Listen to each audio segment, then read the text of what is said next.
que nós construíssemos um pensamento. Então, nisso, eu vou começar a partir do capítulo 6, versículo 19. Nisso nós vamos concluir chegando ali até o capítulo 7, versículo 7. E no versículo 19 do capítulo 6, Jesus ele vai falar para que nós não acumulemos tesouro nos céus. E por que isso? Porque... tesouro na terra. Estou um pouco nervoso, confesso. Só que aqui Jesus está falando sobre o objetivo. O que acontece? Jesus ele fala para não acumular. E nisso, lendo esse texto, o Senhor ele começou a palestrar no meu coração. O que acontece quando a gente acumula? A gente tem dificuldades. Que é o quê? É igual muitas vezes nós colocamos metas sobre acumular dinheiro. Então aquilo ali gera um esforço. Faz com que a gente tenha que se atentar aos detalhes para que a gente consiga, né, acumular dinheiro. Então, Jesus está falando que para que nós tenhamos esse foco ou esse objetivo, mas não para acumular coisas na terra, mas sim nos céus. Porque qual é o nosso foco? O nosso foco é verdadeiramente o quê? A vida eterna. Então, Jesus ele está falando o quê? Para a gente não se preocupar com as coisas terrenas, mas para que o nosso objetivo ele seja o céu. Porque o que? Ele está falando o quê? Sobre os detalhes. E posteriormente, ele vai falar no versículo 21, pois onde estiver o seu tesouro, aí também estará o seu coração. Então, por que Jesus está falando isso?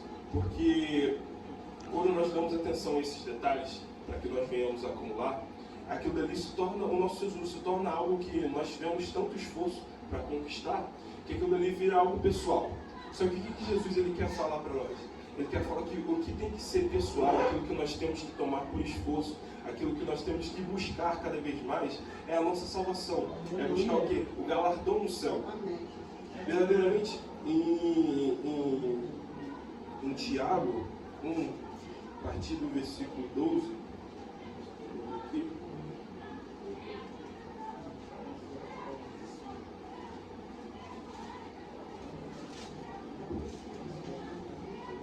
vai falar: feliz é o homem que persevera na provação, porque depois de aprovada receberá a coroa da vida, que Deus prometeu aos que amam. Ou seja, Jesus ele quer apontar justamente para isso. Ele quer apontar para essa conclusão. Uma conclusão de que de a gente conseguir alcançar essa vida eterna. E nisso, nós vamos continuar aqui. Lembrando que Jesus está falando de foco, objetivo. Qual é o nosso foco? A vida eterna, o reino dos céus. Aleluia. E nisso, ele vai continuar aqui. Nisso ele vai continuar no versículo, a partir do versículo 25. Portanto, eu digo, não se preocupeis com a sua própria vida. Ou seja, Jesus ele vai falando cada vez mais. Quantas vezes nós nos preocupamos com o que beber, com o que comer, com o que vestir. Mas antes, nós devemos estar preocupados com o que o Senhor ele quer para cada um de nós. Ele vai falando a partir do versículo 25 em diante, que o Senhor ele sabe que nós precisamos comer, o Senhor sabe que nós precisamos beber, o Senhor sabe que nós precisamos vestir, mas que o que? Até os lírios do campo. Então, quantas vezes você se preocupou? Quantas vezes você pensou, o que eu vou ter para comer amanhã? Como é que eu vou fazer para pagar essa conta? Mas o Senhor está dizendo nessa manhã para você não se preocupar. Da mesma forma que os lírios do campo, eles são abastecidos por quem? Pelo Senhor. O Senhor ele proverá. O Senhor ele será um motivo que nos levará ao que? Nós conseguimos caminhar. A nós continuarmos prosseguindo, continuarmos tendo fé que o Senhor ele vai fazer. E nisso ele vai falar: se Deus veste a erva do campo, que hoje existe e amanhã é lançada ao fogo, não vestirá muito mais a vocês, homens de pequena fé. Então tenha isso em seu coração. O Senhor, ele nos conhece, ele sabe o que você precisa. Então verdadeiramente coloque isso dentro do seu coração. E lembrando, aqui novamente ele está falando, não para nós não nos preocuparmos com aquilo que nós vamos comer ou beber, mas que a gente se preocupe, o que ele vai concluir ali no versículo 33. Buscar em primeiro lugar o reino de Deus e sua justiça, e todas essas coisas lhe serão acrescentadas. Agora, lembrando que esse buscar no imperativo. Então Jesus está dando uma ordem. Jesus está dando uma ordem para que a gente colocar em primeiro lugar o reino de Deus. Mas por que ele fala o reino de Deus? Esse reino de Deus não é igual aqui, que é o que? A obra de Deus. Mas ele está falando sobre o lugar, o que? Buscai a sua salvação. Jesus está falando sobre o lugar, que é o reino de Deus. Você tem que buscar estar lá. Em primeiro lugar, a sua prioridade tem que ser buscar a sua salvação. A gente tem visto diversas notícias que tem cada vez mostrado que esse Senhor está chegando, que esse Senhor ele está vindo para buscar a sua igreja. Então nós temos que preocupar que, em primeiro lugar, nós procurarmos essa salvação. E vai falar o quê? E a sua justiça. Lembrando que eu não anotei o versículo aqui, mas a palavra diz que quem nos justifica é o Senhor. Então esse papel é de Deus. Nós temos que buscar isso, buscar a justificação do Senhor. Quantas vezes nós passamos calúnias, passamos perseguições no nosso ambiente de trabalho, muitas das vezes em nossas casas, mas nós temos que deixar que o Senhor nos justifique. Pois a palavra diz que Ele é o justo juiz. Ele é o alfa e o ômega, o princípio e o fim. Ele é onipotente, onisciente, onipresente. Então, esse Deus, Ele sabe exatamente tudo que você está passando. Então, deixe com que Ele seja o seu justificador. Eu não sei o que você entrou por essa porta passando nessa manhã, mas deixe com que esse Deus te justifique. Deixe com que esse Deus seja a causa da sua justificação. Porque quando Ele nos justifica, nós somos honrados. E isso, a partir do capítulo 7 já, Jesus vai falar, não julgueis para que não sejam julgados. No versículo 3, porque você repara no cisco. Mas então eu quero chegar ao versículo 6 do capítulo 7, que diz: não deem o que é sagrado aos cães, nem atirem suas pérolas aos porcos.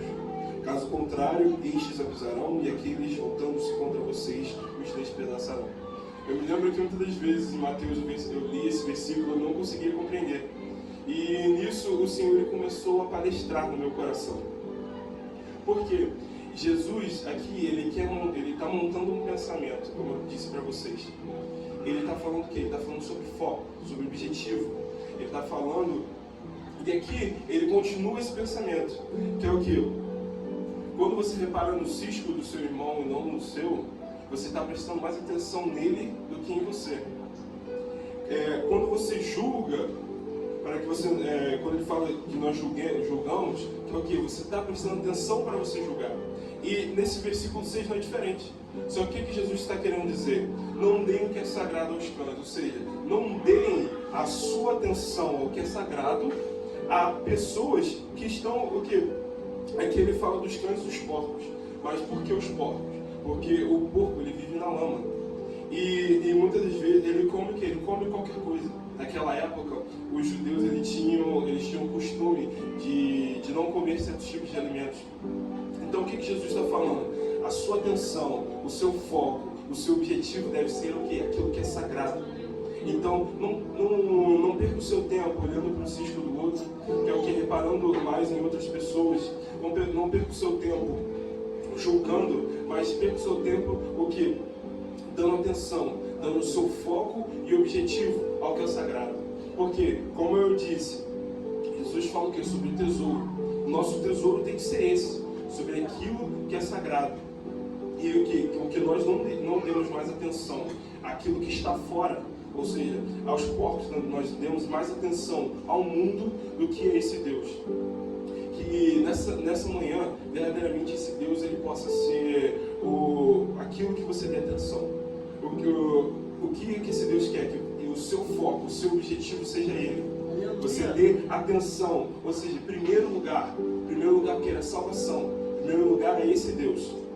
E então vai chegar no versículo 7 do capítulo 7. Peçam e lhes será dado. Busquem e encontrarão. E batam e a porta lhes será aberta. E nisso eu comecei a pesquisar sobre esse versículo. E o que acontece? O Novo Testamento ele foi escrito em grego. E em grego, esse peçam, ele quer dizer pedir, rogar, suplicar. E o que acontece? Aqui vai falar sobre oração. Esse peçam é o que? Quando nós pedimos algo ao Senhor, através das nossas orações, nós devemos nos prostrar, nós devemos rogar, suplicar. Igual a palavra diz que Jesus, ele rogou ao Pai para que o Espírito Santo descesse. Então Jesus, o que ele implorou, quando nós fizemos as nossas orações, nós devemos verdadeiramente nos sujeitar a Deus. E do que nós nos suplicarmos, que é o que a palavra diz que o Senhor, ele gosta de um coração contrito e quebrantado. Então sempre quando nós nos colocarmos diante do Senhor, nós devemos o que? Nos suplicar, nós devemos rogar. E nisso vai falar, peçam e será dado. Busquem. O busquem no grego, ele vai dar um sentido de procurar, para descobrir pelo pensamento, meditação, raciocínio, investigar. E querer pedir enfaticamente. Ou seja, o que isso quer dizer? Que nós devemos, esse buscar pelo pensamento, nós devemos sempre que possível procurarmos orar com a nossa mente. Porque em diversos momentos nós estamos no trabalho, estamos passando por lutas, mas da mesma forma que Jesus ele vai falar que quando você olhar para uma mulher com pensamento impuro, você já pecou, da mesma forma você pode orar pelo pensamento. Você pode colocar as suas causas diante do Senhor pelo pensamento. Quantas das vezes durante o seu dia você está passando por diversas provações e você pensa, como é que eu vou fazer isso? Então, o que o Senhor está falando? Quando você se prostra, quando você suplica, quando você roga, você implora esse Deus, e você ainda coloca isso no seu pensamento, ou seja, você e Ele, porque a palavra diz que o Senhor, Ele sonda o nosso pensamento. Então, quando você coloca isso diante dele, peçam e lhe será dado, o Senhor te dará. Busquem e encontrarão, ou seja, você irá encontrar. E nisso vai falar, batam e a porta lhe será aberta. E nisso o Senhor ele começou a ministrar no meu coração.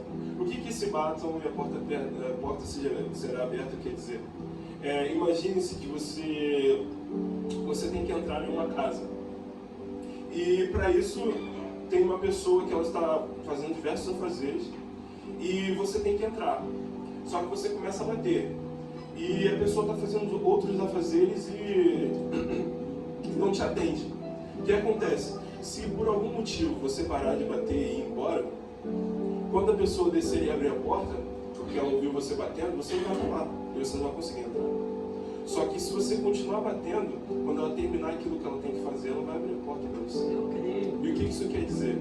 Quando nós perseveramos na oração, o Senhor ele responde. Porque o que Jesus quer dizer? Persistência. A oração é um ato de persistência. É esse mesmo ato de bater a porta, como Jesus mesmo fala. Então, quando você continua batendo e o Senhor, que é quem nos responde, quem abre a porta para nós, ele termina de fazer os seus afazeres, como eu disse, ele abre a porta e o quê? A porta de ser aberta, nós receberemos aquilo que nós pedimos. E em 1 Timóteo 2, no versículo 1, Jesus ele dá essas orientações sobre oração. E nisso, em 1 Timóteo capítulo 2, versículo 1, vai falar: antes de tudo, recomendo-lhes que se façam súplicas, orações, intercessões e ações de graça por todos os homens, pelos reis e por todos os que exercem autoridade, para que tenhamos uma vida tranquila e pacífica, com toda piedade e dignidade. Isso é bom e agradável perante Deus, nosso Salvador. Então, olha só como Paulo ele dá esse conselho a Timóteo. Jesus já tinha falado sobre isso, já tinha falado sobre pedir, sobre buscar e sobre bater a porta. Mas então, isso nos leva ao quê? À sociedade de hoje. Por que será que a sociedade de hoje está assim? Eu sei que a gente lê a Bíblia e a gente vê que é se cumprindo a palavra de Deus. Mas será também que nós, como cristãos, nós deixamos de orar? Olha só o que Paulo vem dizer. Para que nós orássemos pelos reis e por todos que exercem autoridade. Qual tem sido a sua oração? Você tem orado sobre isso? Se nós pensarmos sobre até mesmo os políticos, a Bíblia diz que toda autoridade ela é constituída por Deus. Então o Senhor lhe permitiu aquilo. Agora, você tem orado sobre isso? Tem orado para que como Paulo aqui fala, para que tenhamos uma vida tranquila e pacífica? Pensa, esse Deus, Jesus, ele vem nos atentando justamente para isso. A nossa oração tem que ser para aquilo que verdadeiramente nós queremos. E pense, como eu já disse, foco e objetivo. Ali, no capítulo 6, Jesus está falando sobre o quê? Sobre o foco. Nosso foco, primeiramente, tem que ser o céu. Só que ele entende a sua multidão, ele entende sobre aquilo que nós devemos passar. Então, o que ele fala também? Sobre a oração. Que é o quê? Tem muitas coisas que, além, obviamente, da oração, nós queremos conquistar aqui na Terra. Então, o que acontece? Primeiramente, a nossa salvação. Primeiramente, esse Senhor. E o que? Segundamente, aquilo que você quer colocar diante dele. Todas as vezes um membro da família, algo que você está passando. E o que? Aqui, Paulo ele vai justamente trazer essa reflexão para que nós oremos por isso. E em Tiago, no capítulo 5, versículo 13, vou colocar aqui, vai falar o quê? Entre vocês há alguém que está sofrendo, que ele ore. Há alguém que se sente feliz, que ele cante louvores. Entre vocês há alguém que está doente, que ele mande chamar os presbíteros da igreja, para que estes orem sobre ele e unjam com óleo, em nome do Senhor. A oração feita com fé curará o doente, o Senhor o levantará, e se houver cometido pecados, ele será perdoado. Portanto, confessem os seus pecados uns aos outros, e orem uns pelos outros, para serem curados. A oração de um justo é poderosa e eficaz. Elias era humano como nós. Ele orou fervorosamente para que não chovesse, e não choveu sobre a terra durante 3 anos e meio. Olha só o poder da oração. Olha só o que Tiago vem falar aqui. Entre vocês, alguém que está sofrendo. Quantas das vezes nós vemos pessoas sofrendo e nós não oramos por ela? Olha só como isso vai de encontro a nós. Ele vai falando que sobre a oração de Elias. A oração, ela tem poder. Ele vai falar que ele orou fervorosamente. O que é orar fervorosamente? Orar com fé. Aquilo que você tem colocado diante de Deus, você tem acreditado? O que a Bíblia diz? Que a fé é o firme fundamento das coisas que não se veem, mas a certeza das coisas que se esperam.